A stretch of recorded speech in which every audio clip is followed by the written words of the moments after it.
ہوگا جس دن کوئی صحابہ کرام شریف نہ ہوئے. منائیے 365 دن منائیے, پورے سال پھر غمی میں منائیے, پھر خوشی کا کوئی ٹھکانا نہیں. خوشی ختم. عید میں بھی آپ کیا منائیں گے, پھر بقرہ عید میں بھی آپ کیا کہیں گے, پھر غمی منائیں گے. اس لیے کہ ماہ محرم الحرام کی پہلی تاریخ کو ایک ایسے جلیل القدر صحابی رضی اللہ تعالیٰ عنہ کی شہادت ہوئی ہے جنہیں ہم اور آپ یہ کہتے ہیں کہ وہ صحابی رسول ہے, خلیفہ رسول ہے, خسر رسول ہے, امیر المؤمنین سیدنا حضرت عمر فاروق رضی اللہ تعالیٰ عنہ. اتنے بابرکت صحابی, اتنے جلیل القدر صحابی کہ امت کا اس بات پر اجماع ہے کہ پہلے نمبر پہ جس صحابی رسول کی فضیلت ہے وہ سیدنا حضرت ابوبکر صدیق رضی اللہ تعالیٰ عنہ ہے, اور دوسرے نمبر پر حضرت عمر فاروق رضی اللہ تعالیٰ عنہ. یہ دو شیر ہیں اللہ کے رسول جناب محمد رسول اللہ صلی اللہ علیہ وسلم کے, اور دونوں کے دونوں حضور کے سسر بھی ہیں.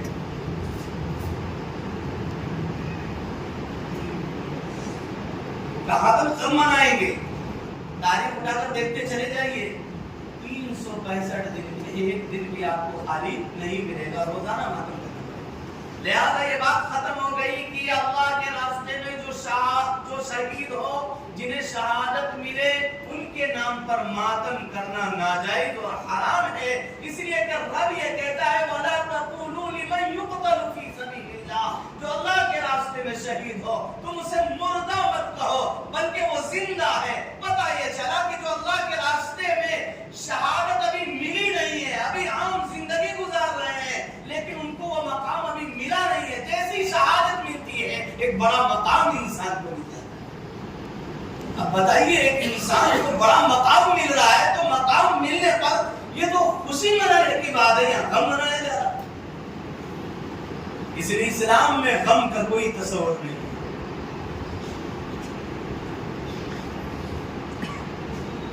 ایک بی بی سے بھی یہ کہا گیا کہ اگر شوہر کا انتقال ہو جائے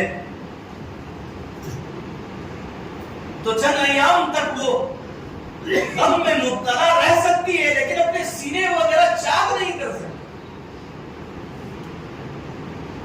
تیرے خاموش ہے, غمگین ہے, یقیناً غم میں مبتلا ہونا چاہیے, اس لیے کہ دنیا سے شوہر کی ملاقات ہوئی ہے, لیکن سینہ چاک کرنا, اپنے آپ کو, اپنے جسم کو نقصان پہنچانا, شریعت یہ کہتی ہے کہ اگر دنیا سے شوہر چلا جائے, بیٹا چلا جائے, دنیا کی کوئی بھی شخصیت چلی جائے, یہ تمام کی تمام چیزیں حرام ہے. اسلام میں اس کا کوئی تصور نہیں.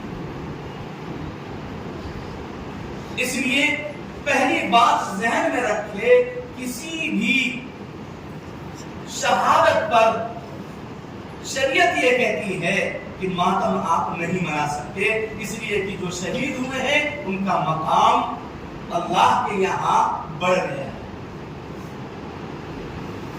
مسلمانوں کو کرنا کیا چاہیے؟ 2-3 باتیں عرض کر دوں ماہ محرم الحرام کے سلسلے میں بھی, اور امام حسین سیدنا حضرت حسین رضی اللہ تعالی عنہ ہمیں اور آپ کو کیا پیغام دے رہے ہیں. تو سب سے پہلی بات آپ ذہن میں رکھیں کہ ماہ محرم الحرام جب جناب محمد رسول اللہ صلی اللہ علیہ وسلم ہجرت کر کے مدینہ پہنچے ہیں تو عاشورہ کا یعنی 10ویں محرم الحرام جو آج کی تاریخ ہے, اس تاریخ میں مدینے کی یہودی روزے رکھا کرتے تھے. حضور کو معلوم ہوا, حضور نے فرمایا بھائی تم کیوں روزے رکھتے ہو؟ وہ کہتے ہیں کہ جی ہمارے آبا و اجداد یہ کہا کرتے ہیں کہ آج ہی کے دن سیدنا حضرت موسیٰ علیہ نبی علیہ السلام کو اللہ رب العزت والجلال نے بہت بڑی مصیبت سے یعنی فرعونیت سے حضرت موسیٰ کو نجات دلائی تھی. اس لیے ہمارے بڑے آبا و اجداد روزے رکھا کرتے تھے, ہم بھی روزے رکھتے چلے آ رہے ہیں. جناب محمد رسول اللہ صلی اللہ علیہ وسلم نے فرمایا کہ میرے بھائی حضرت موسیٰ وہ بھی اللہ کے رسول, میں بھی اللہ کے رسول, ہمارے لیے زیادہ حق ہے کہ ہم ان کے لیے روزے رکھیں.